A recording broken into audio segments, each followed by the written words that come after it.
સત રાધે કૃષ્ણ રાધે શ્યામ ધર્મમ ચર સત્યમ વદ. પુસ્તકનું નામ છે પરમ ભાગવત મહેતા નરસિંહનું સાચું દર્શન, સંત રાધેશ્યામજી કૃત. પ્રકરણ 14. અન્ય ભક્તોના જોડી કાઢેલા ચરિત્રો ને આખ્યાનો. ભક્ત શ્રી જલારામનું ચરિત્ર. ભક્ત જલારામ એક ધર્મપરાયણ સદગૃહસ્થ હતા.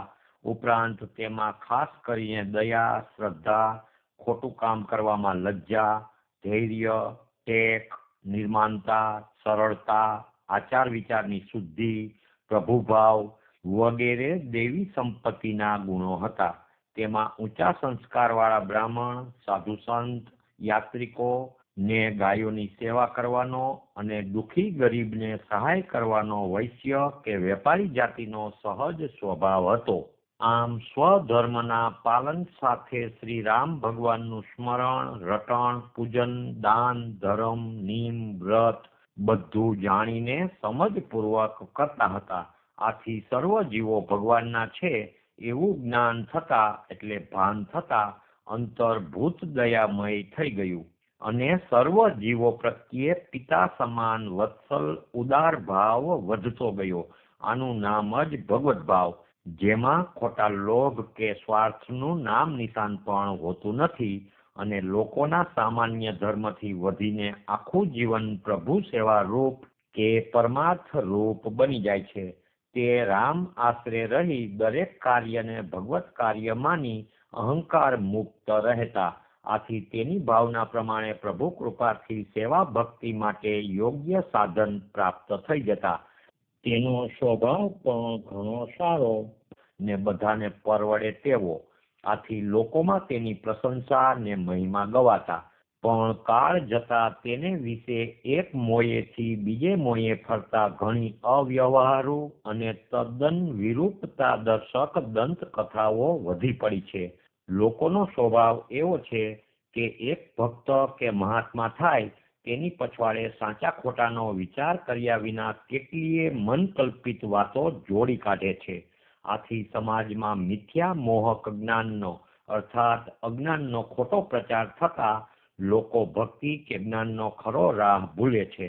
આમ શ્રી જલારામ સંબંધી અનેક પરચાની વાતો વહેતી મૂકવામાં આવી છે. જેમ કે પેલું, ભક્તને કોઈ પૈસા કે મદદ ન આપે તો તેના ઘરમાં ઉંદરડી આગ લગાડે. તે કેવળ અસંભવિત વાત છે, કેમ કે ભક્ત તો કોઈનું બુરું જ ઈચ્છે નહીં. અગ્નિ, જળ, સૂર્ય ને વરસાદની પેઠે તેને પણ સર્વ પ્રત્યે સમદ્રષ્ટિ હોય છે. છતાં અનીતિ કરનારને કે ભક્તને પીડનારને કુદરતી દંડ મળે તે જુદી વાત છે. બીજું, ગંગા જમના એ નદીઓ છે તે સ્ત્રીઓ નથી. તે ભગવાન શ્રી કૃષ્ણ કે રામને ત્યાં જળ ભરવા ગયેલ નથી. તેમ કોઈ યોગીને ત્યાં જળ ભર્યાનો દાખલો નથી. તો આ વાત તદ્દન હસી કાઢવા જેવી લાગે છે. ખરી વાત તો એ છે કે શ્રદ્ધાળુ સેવાભાવી સ્ત્રીઓ જગ્યામાં પાણી ભરવા જાય તેમને તે વખતના ભક્ત લોકો માનપૂર્વક બોલાવે ને કોઈ પૂછે તો કહે કે ગંગા જમના છે. ત્રીજું, ગોદડીમાં તાવ મુકાતો નથી, પણ ભગવદ ભાવના આવેશમાં, ભજન કીર્તનના ભાવમાં કે યોગીઓને સમાધિમાં કે જ્ઞાન આવેશમાં તાવ કે બીજી કોઈ માંદગી બાધ કરતી નથી. આમ ખરા ભગવત પ્રેમીમાં આજકાલ પણ બને છે. ચોથું, ભગત પાસેથી ઉડીને તેનું કડિયું સેંકડો ગાવ દૂર દરિયામાં ડૂબતા વહાણના કાણામાં ભરાઈને તેને ડૂબતું બચાવવાનો દાખલો પણ આજ દિન સુધી નથી. પાંચમું, ભગત બાપા કે સાધુ મહાત્મા બધાને દીકરા આપે છે. આ વાત પણ ખોટી છે, કારણ કે 5-10 ને કીધું હોય તેમાં એકાદને લેણ દેણ પ્રમાણે ભગવદ ઈચ્છાથી દીકરો થાય, પણ બીજા અનેક માનતા કરનારને થતા નથી તે કોઈ જોતું નથી. આવી જ રીતે રોગ સાજા થવા, નોકરી ધંધો ભાવતાલ કે સટ્ટા જુગારમાં લાભ થવો, પરીક્ષામાં પાસ થવું વગેરે બાબતોમાં પણ તેવું જ છે. જોશીની આગાહી જેવી બધી વાતો સમજવી. મરેલાને જીવતા કરવાની વાતો તો તદ્દન કપોલ કલ્પિત જ. પચા ઇલમ એ કાંઈ ભક્તિનું લક્ષણ નથી. સર્વ ત્યાગ રૂપ પ્રભુમય જીવન એ જ ભક્તિનું પ્રથમ લક્ષણ છે. પછી તો પ્રભુ પ્રેમથી ઈશ્વરમાં ખોવાઈ જવું એ જ અંતિમ લક્ષણ છે. જેને દુનિયા જાણે તે પ્રભુને ન જાણી શકે, પોતાના સ્વરૂપને પણ ન કરી શકે. જગતની કીર્તિ તો સાવ મિથ્યા છે, મોટામાં મોટી માયા છે. સર્વશક્તિમાન ભગવાન ચાહે સો કરી શકે છે. જળ ઠેકાણે સ્થળ ને સ્થળ ઠેકાણે જળ. વિદ્વાનને મૂર્ખ બતાવે ને અભણને જ્ઞાની પણ બતાવે. આ તેની અકળ સહજ યોગ શક્તિનો પ્રભાવ. સંસારમાંની બધી શક્તિઓ પરમાત્માને આધીન છે ને મહાત્માઓની શક્તિ પણ તેની ઈચ્છાને આધીન હોય છે. તેની કૃપાથી ભક્ત યોગી કે જ્ઞાની મહાત્માની શક્તિ સામાન્ય મનુષ્ય કરતા વધારે હોય છે અને તેની સમજ દૂરદર્શી ને ચડિયાતી રહે છે. એટલે મનુષ્યોને ચમત્કાર જેવું લાગે, પણ સાચા જ્ઞાની મહાત્માઓ પોતે ચમત્કાર કે પ્રચાર કરતા નથી. જો કરે તો તેમને પોતાની શક્તિનો અહંકાર રહે અને જ્યાં સુધી અહંકાર ગળે નહીં ત્યાં સુધી પ્રભુનો પ્રકાશ પડે નહીં. કરતા હરતા એક ઈશ્વર સિવાય બીજો કોઈ જીવ છે જ નહીં અને બધી બાજી તેને આધીન છે. આથી સાચા જ્ઞાની કે ભક્ત હરિહી કરતા ના હમ કરતા આ સર્વમાન્ય સૂત્રને આધારે કેવળ ઈશ્વરના દાસ તરીકે રહે છે, જેથી તેમનું કામ કેવળ ઈશ આશરે ચાલે છે. જલારામ પણ આવા જ સાદા નિર્ભિમાની ભક્ત હતા. તેણે કોઈ યોગ શક્તિ સિદ્ધ કરી ન હતી કે આવા ચમત્કાર પોતે કરે. પ્રભુને શરણે પડેલાને હું કરું છું એવો અહંકાર જ હોય નહીં. છતાં તેનું યોગક્ષેમ ચલાવવા ભગવાન કોઈ વાર નવાઈ જેવી સગવડ પણ કરી આપે. તે બધું પ્રભુની મરજી પર આધાર રાખે છે. વળી કુદરતના નિયમ પ્રમાણે બધું બને છે. અકુદરતી કાંઈ બનતું નથી. છતાં મનુષ્યોની શ્રદ્ધા ભાવના સાથેની સત્કરણી ફળે છે. સાચા સંતની કે દીન દુઃખીની સેવાથી મળેલા હૃદયના આશીર્વાદથી પણ કામ સરે છે. રામ કૃપાથી બધું સારું થાય. માટે સર્વ કરતા હતા એક ઈશ્વરનો આશરો રાખી તેની ભક્તિ ન કરતા પ્રજાની માયાજાળ ફેલાવવાથી જીવનું કંઈ કલ્યાણ થતું નથી. સત્યની પરવા નહીં રાખવાથી આ લોક ને પરલોક બંને બગડે છે. ભક્ત જેવો ત્યાગમય ધર્મ સેવી જ્ઞાન ભક્તિ ને સદગુણો જીવનમાં ઉતારવા એ જ ભક્તની સાચી પૂજા ને સેવા છે. પણ દુનિયાના લોકોને તત્વ વસ્તુની સમજ નથી હોતી. તેથી ભક્ત સંબંધી જાદુગર જેવા હેરત પમાડનારા બનાવટી પરચાઓ છપાવી ધન ને પ્રતિષ્ઠા કમાવવામાં જ સાર્થકતા માને છે. તે ભક્ત ને ભગવાન બંનેનો દ્રોહ છે, અધર્મ છે. છતાં આવી સ્થિતિ કલયુગના અનેક ધર્મ સ્થળોમાં જોવામાં આવે છે.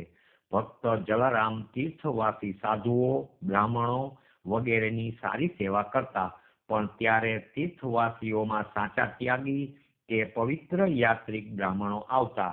કાળ જતા અત્યારે ગમે તેવા રખડુ માણસો બાવાના વેશમાં ફરે છે, ધર્મ સેવતા નથી અને ભજન કરવા તેમનું ગજુ નથી.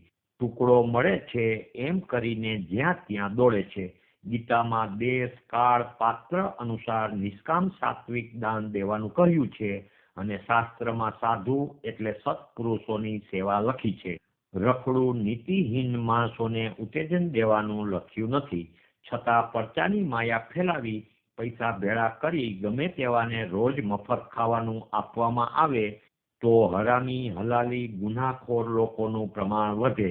કામ ધંધો કંઈ કરવો નહીં અને ગમે તે રીતે ક્યાંયથી કાતરી ખાવું. છતાં આજકાલ એવો પ્રવાહ ચાલ્યો છે કે ટુકડો દેવો એ જ ભક્તિ. પણ કાંઈ લંગરખાનું ખોલવાથી ભક્ત ન થવાય. ધર્મ સેવી કેવળ પ્રભુ પરાયણ થવાય ત્યારે જ ભક્તિ થાય. તો જ મંદિર જગ્યા કે સંસ્થા શોભે. આગળ છે રાજા ભરથરીનું આખ્યાન. રાજા ભર્તુહરિના સ્ત્રી ભાનુમતી પરમ સતી હતા ને રાજાએ તેની પરીક્ષા કરવા પોતે શિકારમાં મરણ પામ્યા છે એવા ખોટા સમાચાર મોકલ્યા. તે સાંભળતા જ ભાનુમતીના પ્રાણ નીકળી ગયા. એટલે ભર્તુહરિએ પોતાની ભૂલના પશ્ચાતાપ રૂપે રાજપાટ છોડી દીધું અને સાધુ થઈ ગયા. આ સત્ય વાતને બદલે નાટકકારોએ ભાગવત એકાદશ સ્કંધમાં પિંગળા વેશ્યાનું દ્રષ્ટાંત છે તે પરથી ભાનુમતીને બદલે રાણીનું નામ પિંગળા ઉપજાવી કાઢ્યું અને ખોટું જૂઠાણું જોડી કાઢ્યું કે રાણી પિંગળા રાજના મુસલમાન અશ્વપાલ પર આસક્ત હતી એટલે ભર્તુહરિને વૈરાગ્ય થયો, પણ ભર્તુહરિના સમયમાં ભારતની અંદર કોઈ મુસલમાનની હસ્તી જ ન હતી, તેમનું નામ પણ કોઈ જાણતું નહીં.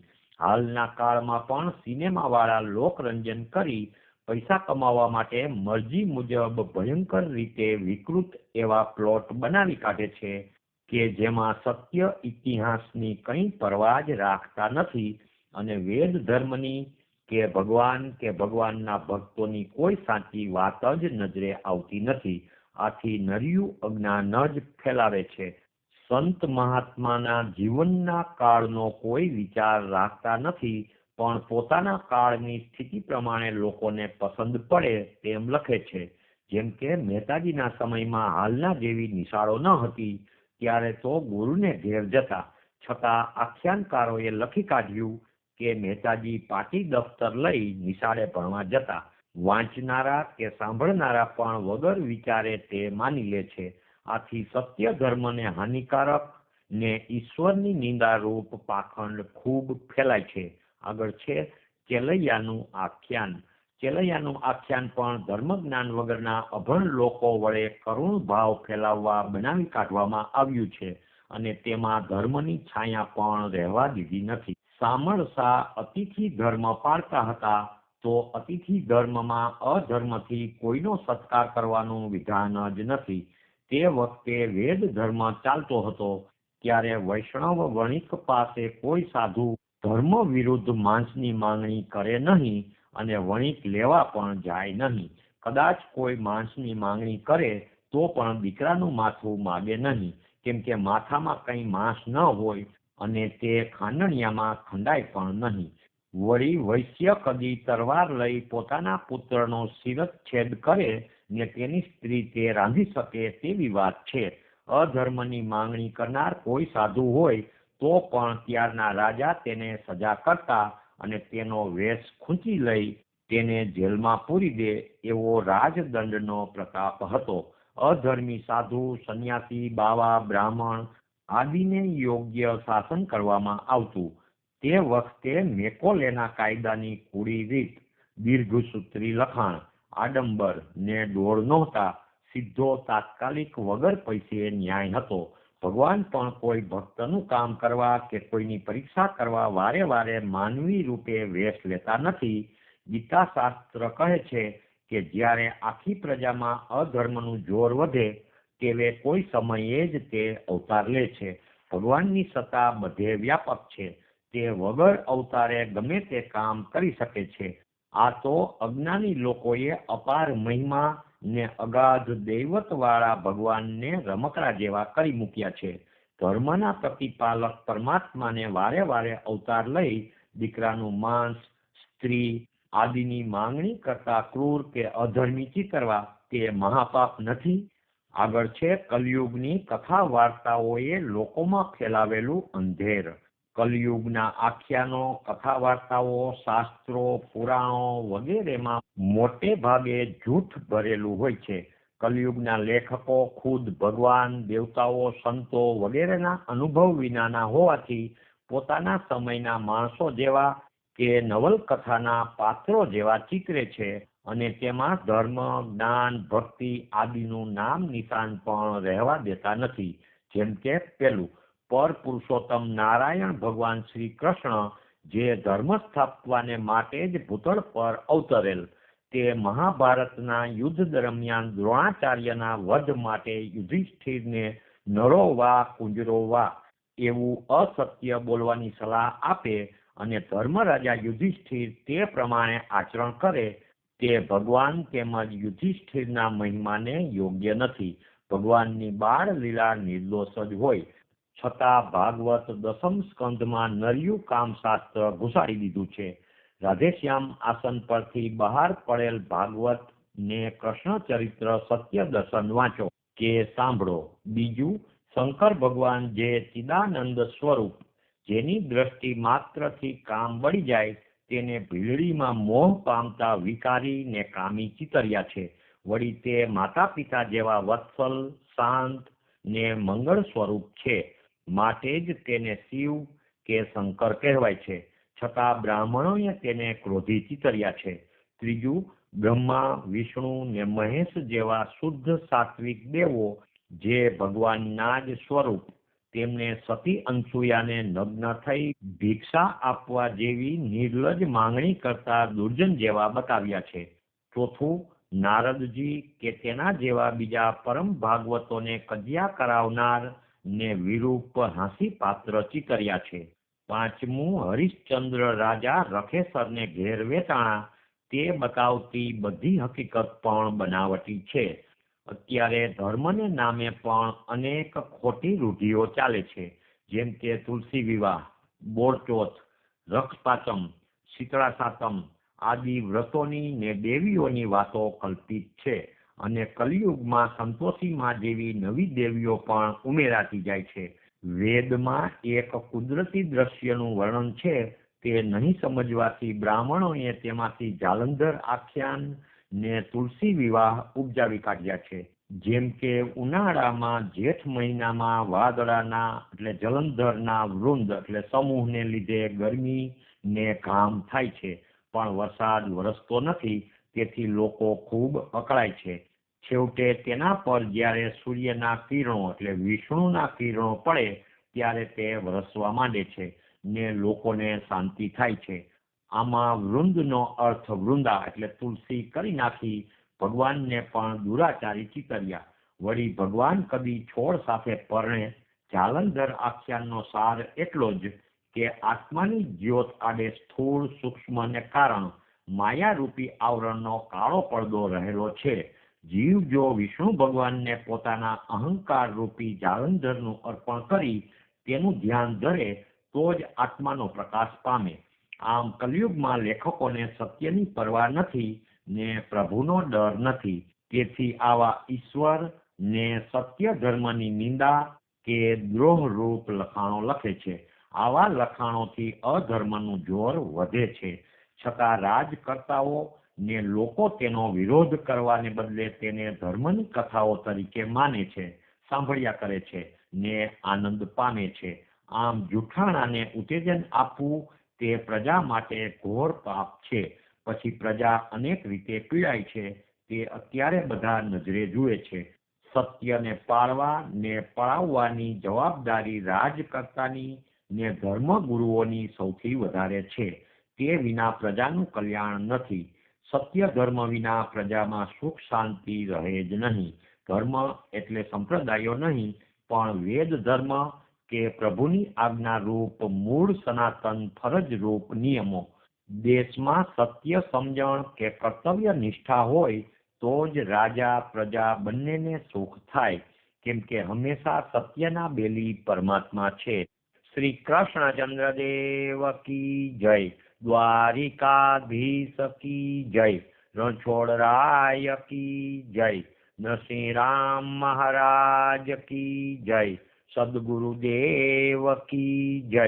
રાધે શ્યામ, રાધે શ્યામ.